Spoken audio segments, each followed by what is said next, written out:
بھئی یہ اس کی تدبیر تھی، یہ خدا کی تدبیر ہے. اگر پوری دنیا مل کر بھی کسی کو مارنا چاہے اور اللہ نہ چاہے، کر لو کوشش نہیں کرنی. اگر تم پوری دنیا مل کر بھی عامر لیاقت پر تہمت اور بہتان لگانا چاہے، پروردگار اسے تب بھی رمضان ٹرانسمیشن میں رکھنا چاہے تو آگے دکھا دو.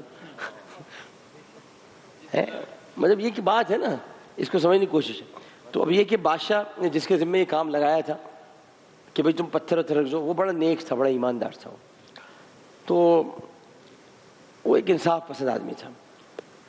اس نے اچھا جس کے ذمہ کام، اچھا دقیانوس کی جو حکومت تھی نا، دقیانوس کی ایسی حکومت تھی کہ جیسے مثال کے طور پر ملکہ برطانیہ کی تھی کہ ہر ملک کا ایک بادشاہ مقرر تھا اور سارے بادشاہ انڈر میں آتے تھے.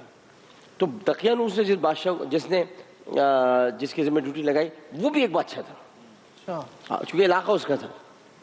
اب تو گورنر ہوتے ہیں نا مدینے میں، پھر بعد میں آگے سب گورنر ہونے لگے علاقے. ایکچولی گورنر اپنے علاقے کا بادشاہ ہوتا ہے، جو کوفہ کا گورنر یا مصر کا گورنر یا شام کا گورنر سب. تو اس نے 68 سال تک حکومت کی تھی. اس کے دور میں مذہبی فرقہ پسندی جب عروج پر پہنچ گئی تو لوگوں میں مرنے کے بعد دوبارہ زندہ کیے جانے کا جو یقین تھا، یہ قیامت کا یقین، یہ ختم ہونے لگا. تو قوم کے حال دیکھ کر بادشاہ بہت رنجیدہ ہوا، اللہ تعالیٰ سے دعا کی کہ اللہ کچھ ایسی نشانیاں ظاہر فرما، ایسی نشانیاں ظاہر فرما کہ میری قوم کے لوگوں کا تجھ پر ایمان پھر سے تازہ ہو جائے. اتنا نیک آدمی تھا، اور انہیں قیامت اور مرنے کے بعد دوبارہ زندہ ہونے پر یقین ہو جائے. یہ لوگوں کو یقین نہیں ہوتا. آج بھی یہی حال ہے. آج بھی میں دعا کرتا ہوں اللہ کچھ ایسا کر دکھا کہ ان کو مرنے کے بعد دوبارہ زندہ ہونے پر یقین ہو جائے. لوگ تو موت کو بھولے بیٹھے بھائی، لوگ تو ایسی ایسی گالیاں اور تہمتیں لگا رہے ہیں، موت کو بھولے بیٹھے، بھول گئے کہ پتہ نہیں کس ڈینائل میں چل رہے ہیں، کس سوچ میں. یا تو خود کو خدا سمجھ بیٹھے، یا تو خود کو خدا سمجھ بیٹھے، یا پھر یہ کہ یہاں پر ایک بڑا خطرناک نشہ آ چکا ہے پاکستان میں، زومبی نشہ. ایسا نشہ ہے کہ جو انسان کو زومبی بنا دیتا ہے، فضلے تک کھانے لگتا ہے وہ اپنے. آ گیا ہے یہ بڑی عجیب و غریب ایک، آپ کو دکھا دکھا کے یہ فلمیں دکھا دکھا کے یہ سب تیاریاں ہو رہی ہیں تاکہ یہاں لوگ زومبیز بنے پھرتے رہیں. یہ ایسی چیزیں آپ کو کبھی اندازہ ہی نہیں ہے.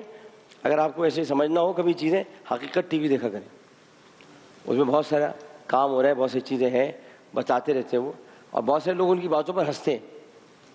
جو میں جانتا ہوں کہ یہ کام کرنے والے لوگ بہت محنت اور خیزی کے ساتھ کر رہے ہیں. بہرحال میں اس وقت کہیں اور چلا جاؤں گا. تو یہ ہوا کہ یہ آدمی جو تھا یہ بڑا نیک آدمی تھا، اور چونکہ ایماندار تھا تو اس نے کیا کیا کہ اس نے پورا واقعہ ایک تختی پہ لکھا، تختی پر لکھا اور لکھوا کر لوہے کے صندوق رکھ کر دیواروں کی بنیادوں میں رکھ دیا اور تختی شاہ خزانی میں رکھ دی. 300 سال کے بعد دقیانوس مر گیا. کتنے سال بعد؟ 300 سال بعد. اور اس دوران کئی بادشاہ اور حکومتیں آئیں اور چلی گئیں، یہاں تک کہ 300 عیسوی میں رومن امپائر نے بھی عیسائیت اختیار کر لی. رومی بھی مسیح ہو گئے تھے. رومن امپائر یہ جولیس سیزر کا دور ہے، قیصر کا، یہ اس کا دور ہے. اس میں 440 عیسوی میں میں اسی بادشاہ کا ذکر کر رہا ہوں جس کا میں ابھی تھوڑی دیر پہلے ذکر کر رہا تھا. اس کی اولاد کی حکومت آئی اور اس نے آ کر ابھی 300 سال کے بعد یہ دعا قبول ہونے کا وقت آیا. وہ کرتا رہا. اور اللہ تعالیٰ نے دعا قبول کی. تو ایک روز جب ایک چرواہا اپنی بکریوں کو ٹھہرانے اس غار کے پاس پہنچا جہاں پہ اصحاب کہف موجود تھے، تو اس چرواہے نے چند لوگوں کے ساتھ مل کر اس دیوار کو گرا دیا جو دیوار چنی ہوئی تھی. دیوار کے گرتے ہی لوگوں پر ایسی خوف اور ہیبت طاری ہوئی کہ سب گھبرا کر وہاں سے بھاگ گئے. اب یوں اللہ تعالیٰ کے حکم سے اصحاب کہف اپنی نیند سے بیدار ہوئے آنکھیں ملتے ہوئے. اصحاب کہف اپنی نیند سے بیدار ہوئے آنکھیں ملتے ہوئے اور ایک دوسرے سے سلام کلام کرنے لگے اور اپنے ایک ساتھی کو بازار کھانا لانے کے لیے بھیجا. بھوکے تھے. آپ کو اٹھتے ہی جب آپ سو کے اٹھیں گے تو بھوک لگتی ہے، اس لیے بریک فاسٹ ہوتا ہے.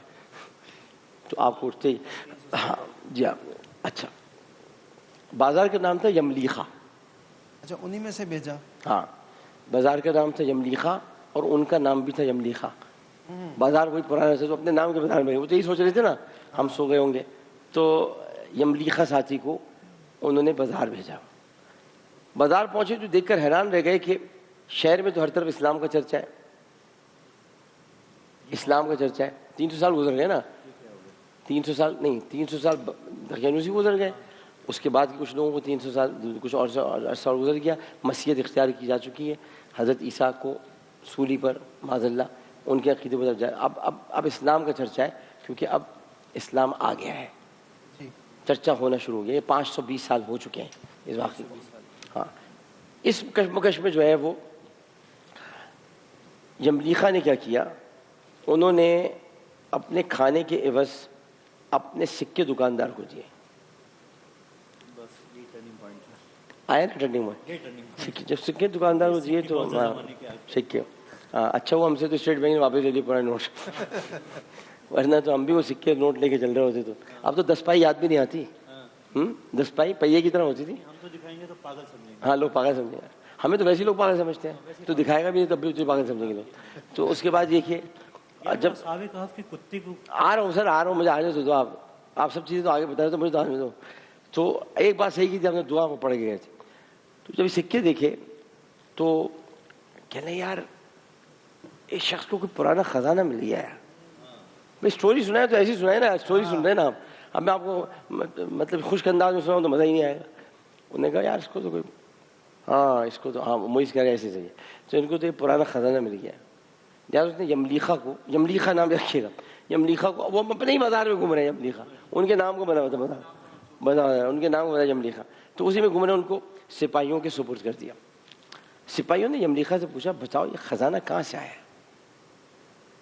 اور مجھے پتہ ہے سب لوگ اس وقت گھر میں بھی بڑے سن رہے ہوں گے مزے سے کہ یہ واقعات کہاں سننے کو ملتے ہیں. خود وہاں پہنچے. ہاں ہاں، کہ یملیخا یہ بتاؤ یہ تمہارے پاس جو ہے یہ خزانہ کہاں سے ہے. ہمارے پاس تو کوئی خزانہ نہیں ہے ایسا. تو یملیخا نے ہمارے پاس کوئی خزانہ نہیں ہے. ہم بھی کہتے ہیں ہمارے پاس کوئی خزانہ نہیں، یہ تو ہمارا ہی پیسہ ہے. جی، یہ اور سچ بول دیا، یہ تو ہماری پیسہ ہے. سپاہیوں نے کہا یہ ہم کیسے مان لیں، تو 300 سال پرانے سکے ہیں. کتنے؟ 300 سال پرانے سکے ہم کیسے مان لیں بھائی، ہم تو نہیں مان سکتے. یملیخا نے کہا اچھا بات سنو، ایک منٹ بات سنو، جھگڑا نہیں کرو. یہ بتاؤ کہ دقیانوس کا کیا حال ہے. سپاہیوں نے کہا دقیانوس کون بھائی؟ اب یہاں آپ کے لیے سوچنے کی بات، 300 سال پہلے جس کا جاہ و جلال تھا وہ 300 سال بعد کسی کو یاد نہیں رہا. کس جاہ و جلال پرکڑ سے ہو یار، کس جاہ و جلال پرکڑ سے ہو. تم یاد بھی نہیں رہو گے کسی کو، تم یاد بھی نہیں رہو گے، تم یاد بھی نہیں رہو گے. یاد تب رہو گے جب داتا گنج بخش بنو گے، تب یاد رہو گے. یاد تب رہو گے جب بہاؤالدین زکریا ملتانی بنو گے، تب یاد رہو گے. یاد تب رہو گے جب شاہ رکن عالم بنو گے تو رہو گے. عبداللہ شاہ غازی بنو گے تو یاد رہو گے. عبداللہ شاہ غازی کو کس نے قتل کیا نہیں یاد، لیکن عبداللہ شاہ غازی موجود ہے یہ یاد. ان کے باپ کا کیا نام تھا، نفس زکیہ، یہ یاد ہے. تو بھائی یاد رہنے کے لیے یاد کرانا پڑتا ہے یا نہیں. یا تو پھر کریکٹر ایسا بنو کہ یاد رہو. وہ کریکٹر کیا ہے، جو چوائس ہے تمہارے پاس، یا تو بدی کا کریکٹر چن لو یا نیکی کا. بدی کا چنو گے نیکی کا جو ہمیشہ یاد رہو گے. بدی کا کریکٹر چنو یاد رہو. شیطان ہمیشہ یاد رہے گا. تو شیطان کے اپنے کردار ہے، یزید، ابو جہل، ابو لہب، لیکن ان کو آنا پڑے گا پر نیکی کے مقابلے پر. یاد تو رہو گے لیکن گالیاں دی جائیں گی تمہیں منہ بھر بھر کے. تو ایسی یاد سے اللہ بچائے. یاد تو ایسی ہو کہ جسے دیکھتے ہی خدا یاد آئے. یاد تو ایسی ہو کہ جسے دیکھتے ہی خدا یاد آئے. تو انہوں نے کہا بھائی یہ تو کوئی بادشاہ نہیں ہے. لیکن مگر سینکڑوں سال پہلے اس نام کا ایک بے ایمان بادشاہ گزرا تھا. ایک بے ایمان بادشاہ گزرا ہے، وہ بت پرست تھا. یہ سن کر یملیخا جو ہے وہ حیران ہو گئے. انہوں نے کہا کہ ہم تو کل اس شہر سے اپنا جان بچا کے، ایمان اور جان بچا کر بھاگے تھے. کل یہ ان لوگوں کے لیے بھی بہت ضروری بات ہے جو روز آخرت پر ایمان نہیں رکھتے اور مرنے کے بعد دوبارہ اٹھائے جائیں گے، اس پر ان کا ایمان نہیں ہے. انہوں نے کہا ہم تو اپنا ایمان اور جان بچا کر کل ہی بھاگے تھے ہم تو یہاں سے. اور میں اور میرے ساتھی غار میں چھپ گئے تھے. میرے ساتھی ابھی بھی باقی بھی جو غار میں موجود ہیں، چل کر دیکھ لو، میں تمہیں لے جا سکتا ہوں. اب سپاہی سارے تیار ہو گئے، بھائی یہ ہے کون لوگ ہیں، یہ کہاں سے آ گئے، کدھر سے آئے. تو وہ لے کر ان کو بہت سے لوگ اس غار کے پاس پہنچے. تو اصحاب کہف جو تھے وہ یملیخہ کے انتظار میں بیٹھے تھے. جب غار پر بہت سے آدمیوں کو دیکھا اور شور غل سنائی دیا تو اصحاب کہف سمجھے کہ دقیانوس کی فوج جو ہے ہمارے تعاقب کرتے ہوئے آ گئی. وہ یہی سمجھیں گے نا. تو وہ اللہ کے ذکر میں اور حمد و ثنا میں مشغول ہو گئے کہ اللہ تو ہمیں بچا.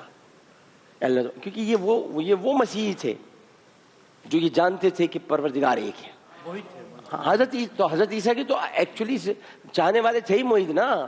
حضرت عیسیٰ تو موحد تھے اور ان کے جتنے پیروکار تھے وہ بھی موحد تھے. تو یہ تو تھوڑی غلط تھے. غلط تو وہ ہے جنہوں نے عیسیٰ کو خدا کا بیٹا کہہ دیا معاذ. تو اب اس کے بعد یہ کہ اب وہاں پر جب یہ کہ سپاہیوں نے دیکھا کہ غار پر پہنچے اور وہاں سے انہوں نے تانبے کا ایک صندوق برآمد کیا. یہ وہی صندوق ہے جو میں نے صندوق برآمد کیا. اس کے اندر سے تختی کو نکال کر پڑھا تو وہاں اصحاب کہف کا نام لکھا ہوا پایا اور یہ لکھا تھا کہ یہ مومنوں کی جماعت ہے. کس کی ہے یہ مومنوں کی جماعت ہے جو اپنے دین کی حفاظت کے لیے بادشاہ دقیانوس کے خوف سے اس غار میں پناہ گزین ہے اور دقیانوس نے اس غار کے منہ کو بند کرا دیا ہے. اب سپاہی دیکھ کر حیران پریشان رہ گئے کہ اللہ کچھ سمجھ نہیں آ رہا کیا کریں. تو بڑی پریشانی کا وقت ہے. بادشاہ نے جب یہ خبر سنی تو فوراً اپنے عمرا اور اپنے علماء کو لے کر پہنچ گئے. اس وقت کا بادشاہ تھا. اصحاب کہف نے غار سے نکل کر بادشاہ کو تمام واقعہ بتایا, تمام باتیں بتائیں. اس وقت بادشاہ کا نام تھا بیدروس بادشاہ تھا.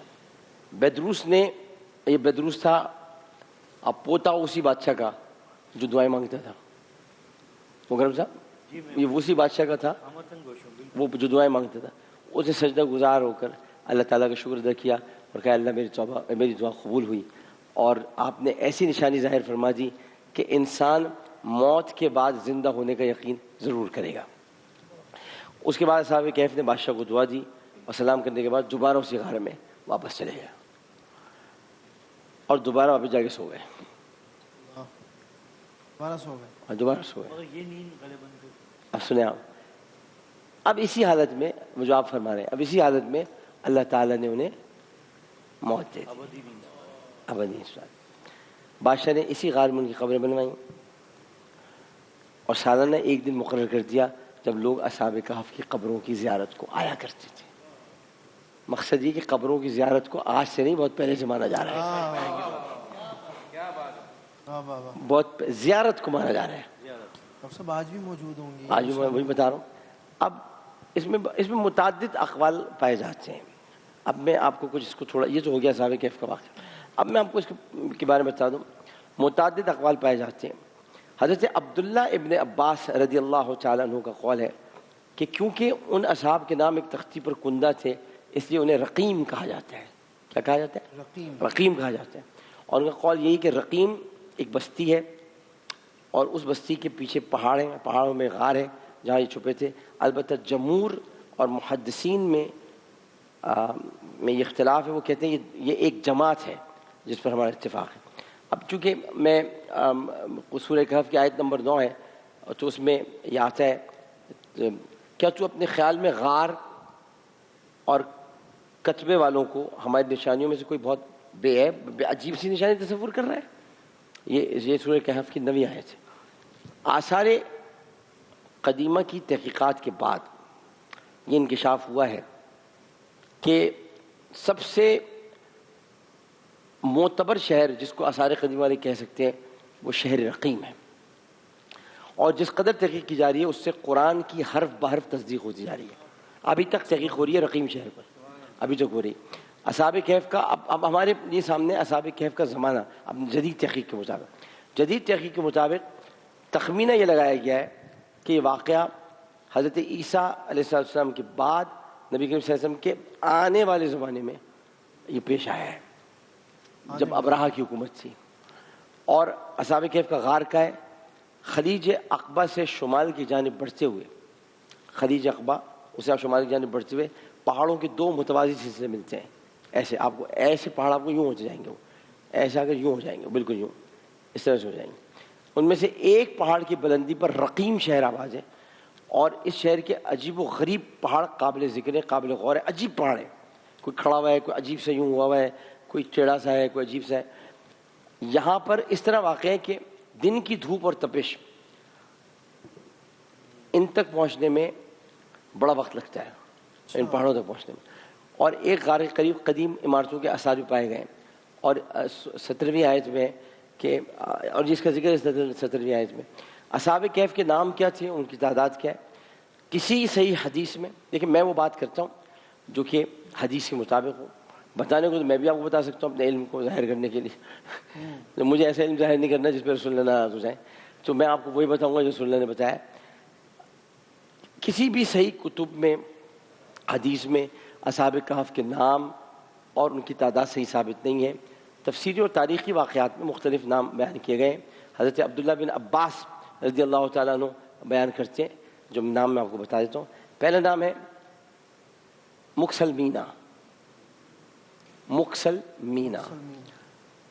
تملیخہ جو میں آپ کو بتا رہا تھا، مرتونس، سنونس، سارینونس،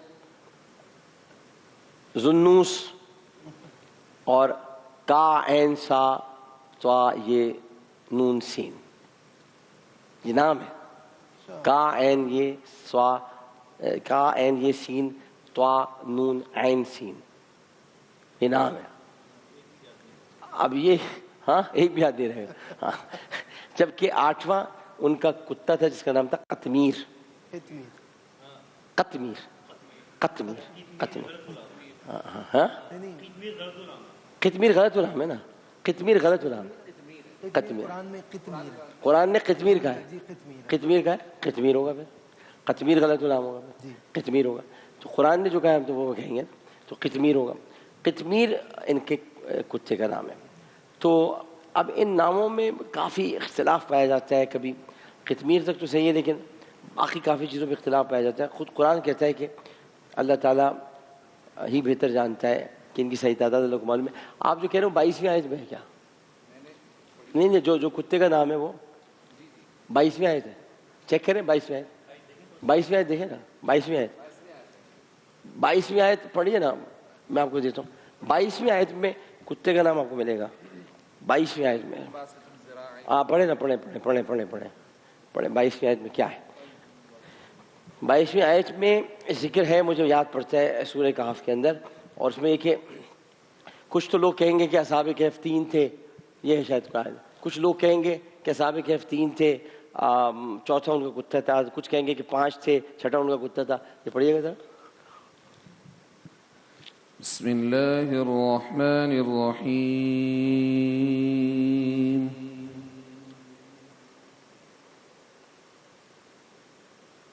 22ویں آیت ہے. سیقولون سے سیقولون سيقولون 3 رابعهم كلبهم ويقولون 5 سادسهم كلبهم رجما بالغيب ويقولون 7 وثامنهم كلبهم قل ربي أعلم بعدتهم ما يعلمهم إلا قليل فلا تمار فيهم إلا مراء ظاهرا ولا تستفت فيهم منهم أحدا. ماشاء اللہ.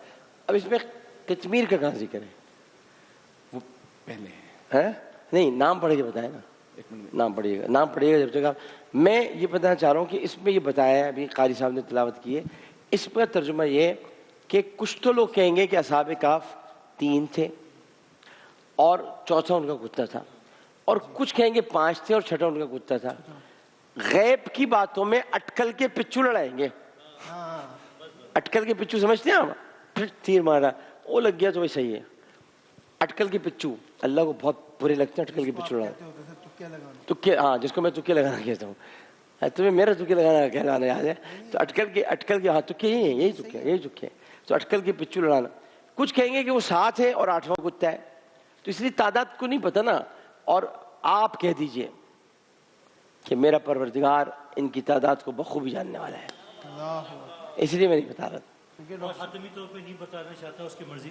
اور ڈاکٹر نہیں, صاحب اس کی ویسے بھی مرضی, دین کے معاملات میں اس کی مرضی. ہاں جی, دین کے معاملات میں تکے بازی کا کوئی کام ہوتے نہیں ہی ہوتے ہیں. تو اس لیے میں نہیں بتا رہا تھا. میں نے مکرم صاحب کے اصرار پر مفسرین نے جو فرمایا ہے وہ میں نے بتا دیا, مجھے تعداد نہیں پتا. اب انہیں بہت ہی کم لوگ جانتے ہیں, اور مجھے تو آپ قطمیر بھی ذرا دکھائیے گا, مجھے بہت لوگ کم جانتے ہیں. ابھی ذرا آپ بھی پھنسو گے ابھی. تو یہ کہ مجھے نہیں پتا, نہ میں اس پر جانا چاہتا ہوں. لہٰذا قرآن کہتا ہے پس آپ ان کے مقدمے میں سرسری گفتگو کریں.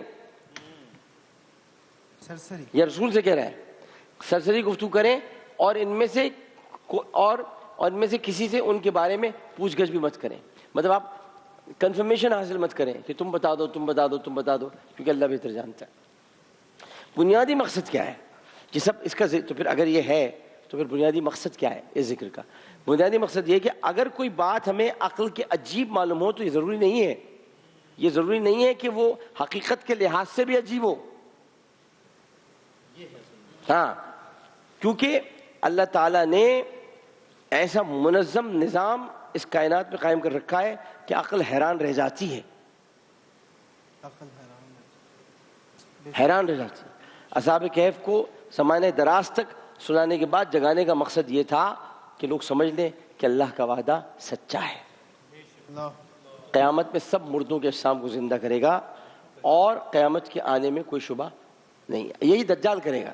دجال حضرت سام کو کہے گا, حضرت سام کی قبر پہ جائے گا اور کہے گا اٹھ جا, کھڑا ہو جا. حضرت سام نے آ جائیں گے تو لوگ کہیں گے کہ یہ تو مسیح ہے. لیکن کوئی مومن کھڑا ہوگا, کہے گا اب مجھے مار اور پھر زندہ کر, مجھے مار اور پھر زندہ کر. اور دجال قتل کرے گا اور پھر زندہ نہیں کر پائے گا. وہ اپنی شہادت دے دے گا صرف یہ ثابت کرنے کے لیے کہ یہ مسیح نہیں ہے. بہت اچھی بات ہے. یہی تعلیم بھی یہی ہے کہ وہ آپ کو بھی دیکھے یقین کرنا. ہاں, ذالک الکتاب لا ریب فیہ. اچھا, اب ایک سائنسی بات میں آپ کو بتا دوں کہ ظاہر ہے کہ ہمیں تھوڑا سائنس, ہمارے معید صاحب کہتے ہیں سائنس سے بھی سمجھایا گیا. سائنسی تحقیق یہ ہے کہ آخر ایسا کیسے ممکن ہے کہ اصحاب کہف پر وقت اثر اندازی نہ ہوا ہو. یہ کیسے ممکن ہے کہ نہ ان کی جسمانی خد و خال میں کوئی تبدیلی آئی؟ بھائی کچھ تو تبدیلی آتی ہے, ہاں کچھ تو ہوتا. جو تھا Indiana Jones and the last crusade, اگر آپ اس میں جائیں تو اس میں شان کانری ہے, اور اس کا کیا نام ہے جو انڈیانا جونز بنتا ہے, ہیریسن فورڈ, اور وہ موجود ہے. اور اس میں دکھاتے ہیں کہ لاسٹ کروسیڈ میں وہ ایک غار پر چلتا ہوا چلا جاتا ہے. یقین اس کو کہتے ہیں کہ آخری جو تمہارے پاس سوچ ہے وہ ہے یقین کے قدموں سے چلو گے تو تمہیں راستہ مل جائے گا. اس غار کے اور اس غار کے سامنے کوئی راستہ نہیں تھا, کھائی تھی. اس نے پہلا پاؤں رکھا, راستہ بن گیا. دیکھیے یہ ہے, اور آگے کھائی ہے, اور غار وہ آگے. اب اس تک پہنچنا ہے, کیسے پہنچیں گے؟ تو اس پہ لکھا ہوا تھا جملہ, یقین کے قدموں سے چلو تو تم راستہ پالو گے. تو اس نے یقین کا پہلا قدم رکھا, ڈرتے دھڑ کر کے. تو اس نے دیکھا تو یہاں سے زمین آ گئی. زمین نہیں تھی, نظر نہیں آ رہی تھی, اور وہ چلتا چلا گیا اس غار سے, اور وہاں پہنچ کر اس نے آب حیات کا پیالہ پیا. اور یہ پورا ایک کہانی ہے, یہ لاسٹ کروسیڈ کے اندر ہے. اصحاب کہف سے اس میں مدد لی گئی ہے. میں تو بھائی ہر طرح کی تحقیق کو سامنے رکھتا ہوں. ہاں بھائی, قطمیر ملا؟ سورہ کہف میں نہیں ہے, بلکہ یہ سورہ فاطر میں ہے. سورہ فاطر کی آیت نمبر 13 ہے, لیکن یہ کہف میں تو نہیں ہے نا. سورہ کہف میں نہیں. تو میں اس لیے اس کو کلیئر کر دینا. کہہ رہا تھا کہ بیڈ سول بھی نہیں ہوا انہیں بیڈ سول آتا ہوں جی, وہاں کہاں ہے؟ پڑھیے گا. يولج الليل في النهار ويولج النهار في الليل وسخر الشمس والقمر كل يجري لأجل مسمى ذلكم الله ربكم له الملك والذين تدعون من دونه ما يملكون من قطمير. ترجمہ پڑھ دیجیے. رات لاتا ہے دن کے حصے میں اور دن لاتا ہے رات کے حصے میں, اور اس نے کام میں لگائے سورج اور چاند, ہر ایک ایک مقرر میعاد تک چلتا ہے. یہ ہے اللہ تمہارا رب, اسی کی بادشاہی ہے, اور اس کے سوا جنہیں تم پوجتے ہو دانا خرما کے چھلکے تک کے مالک نہیں. بے شک بے شک. نہیں اس میں نیچے حاشیے میں یہ دیا ہوا ہے کہ بت کا نام ہے. نہیں سر، یہی میں وہ بتا رہا ہوں. میں آپ کو اس لیے خاموش تھا. اسے ہاں قطمیر نہیں ہے، وہ قطمیر نام تھا اس کا. کتے کا نام قطمیر تھا. قطمیر جو ہے وہ چھلکا ہے، خوشا ہے. ہاں حضور، اس لیے میں کہہ رہا تھا کہ ہم بہت غلط انفارمیشن پاس کرنے والے تھے تو میں نے آپ کو روکا، جس میں ہمارے شہزادے آگے آگے تھے، ان کو پتہ نہیں تھا. اس لیے آپ ہاں تو آپ کا بھائی جب بیٹھا ہوا ہے اس لیے وہ روکتا ہے چیزوں کو. یہ بھی غنیمت ہے. اور وہ بیٹھا ہوا تو اس کو پتہ تھا غلط الہام ہے. یہ قطمیر نام تھا اس کا. قطمیر تو بالکل مختلف چیز ہے، اس کا نام ہی قطمیر تھا. تو ہے ہی نہیں. اچھا، اور دوسری بات یہ کہ یہ نام بھی نہ لیں کیونکہ ہمیں پتہ ہی نہیں ہے نام. یہ تو لوگوں نے خود سے قطمیر کہنا شروع کر دیا ہے. قطمیر نام ہوگا اس قطمیر، پتہ نہیں کون ہوگا. جو بھی ہو بہرحال ہمیں یہ بس دیکھنا ہے کہ یہ اپنا جو ہے. ہیلو بھائی، لائیو جا رہا ہوں میں، دیکھ لو یار، خدا کو مانو یار، میں لائیو جا رہا ہوں. لائیو تم فون پہ لوگ سن رہے ہیں تمہیں. تو یہ ہے کہ یہ ہے قطمیر. اچھا اب میں آپ کو بتاؤں، یہ نام بھی نہیں ہے قاری صاحب، یہ ہم نے خود سوچے ہوئے، جو ہمیں مفسرین نے یا مورخین نے ہمیں نام بتا دی. اب ہم آ جاتے ہیں. مجھے یہ سمجھانا بڑا ضروری ہے کیونکہ پھر معیز مجھ سے پوچھے گا آگے تھوڑی دیر میں کہ سائنس یہ کہتی ہے کہ ان کے خد و خال میں کوئی تبدیلی واقع نہیں ہوئی. یہ کیسے ممکن ہے؟ میں سمجھا دیتا ہوں بہت آسانی سے. If you are an student of science, یہ افراد زمین پر سوئے ہوئے تھے. ٹھیک، کس پہ سوئے ہوئے تھے؟ زمین پر سوئے ہوئے تھے. ان کے پورے جسم پر کشش ثقل کی مقدار برابر تھی. کشش ثقل، گریوٹی کی تعداد برابر تھی. اور ان کی جگہوں کی کشش ثقل اور ارد گرد کی کشش ثقل سے بہت زیادہ تھی. ان کی جگہوں کی کشش ثقل ارد گرد کی کشش ثقل سے بہت زیادہ تھی. لیکن یہ مقدار ایک ہی وقت میں کیسے ممکن ہو سکتی تھی؟ سائنسدان اب یہ تسلیم کر چکے ہیں کہ زمین کے مختلف حصوں پر کشش ثقل ایک جیسی نہیں ہوتی. کشش ثقل ایک جیسی نہیں ہوتی، اور اللہ تعالیٰ کے لیے مقدار کم کرنا یا بڑھا دینا کچھ کم نہیں ہے، کوئی مشکل نہیں ہے. اس لیے ان لوگوں کی جگہوں پر جہاں یہ سو رہے تھے کشش ثقل اتنا زیادہ بڑھ گیا تھا کہ وقت کی رفتار کم ہو گئی تھی. وقت کی رفتار کم ہو گئی تھی. اگر 500 سال اور بھی گزر جاتے تو وقت کی رفتار تھمی تھمی آتی. ان کی کشش ثقل بہت زیادہ تھی. وہاں تک پہنچتے پہنچتے وقت کو وقت لگتا اور ان کے چہروں پہ نہ جھریاں آتی نہ ان پر کچھ اور ہوتا. دس از سائنس. سمجھے موئی صاحب؟ بات سمجھ میں آئی ہے؟ موئی صاحب یہ بات سمجھ میں آئی آپ کی؟ اب جو شخص ہمارے پیارے نبی صلی اللہ علیہ وسلم ارشاد فرماتے ہیں کہ جو شخص جمعے کے دن سورہ کہف پڑھ لے گا وہ 8 روز تک، کتنے؟ 8 روز تک ہر فتنے سے بچا رہے گا. اللہ اکبر. یعنی آپ کو نسخہ بتا رہے ہیں آپ کے رسول کہ ہر فتنے سے بچنے کا طریقہ ہے. جمعہ آیا، اس کا مطلب کہ 8 روز تک، یعنی اگلے جمعے کو بھی پڑھنا ہے. اگلے جمعے کو بھی پڑھنا ہے. تو سورہ کہف پڑھنے کنٹینیو رکھنا ہے. تو 8 روز سے. اور اگر دجال نکل آیا اس وقت تو اس کے فتنے سے لازمی بچے گا. تفسیر ابن کثیر، علامہ ابن کثیر نے لکھا. اور مسند امام احمد بن حنبل میں ہے کہ جو شخص سورہ کہف کی پہلی اور آخری آیت پڑھ لے اس کے لیے اس کی قوم سے سر تک ایک نور ہو جاتا ہے. قوم سے سر تک ایک نور ہو جاتا ہے. جو پوری سورت پڑھ لے اس کے لیے زمین سے آسمان تک نور ہو جاتا ہے. سبحان اللہ. ہاں نور ہو جاتا ہے. لوگ سورہ کہف نہیں پڑھتے، اتنا سمجھایا کہ سورہ کہف پڑھا کریں. تو میں آپ کو بتانا چاہتا ہوں قرآن کے جو واقعات ہیں یہ ایسی واقعات نہیں ہیں، اس میں عبرت ہے. کچھ واقعات آپ کو سمجھا دیں. قرآن حلال حرام امثال قرآنی ان سب کو لے کر چلتا ہے.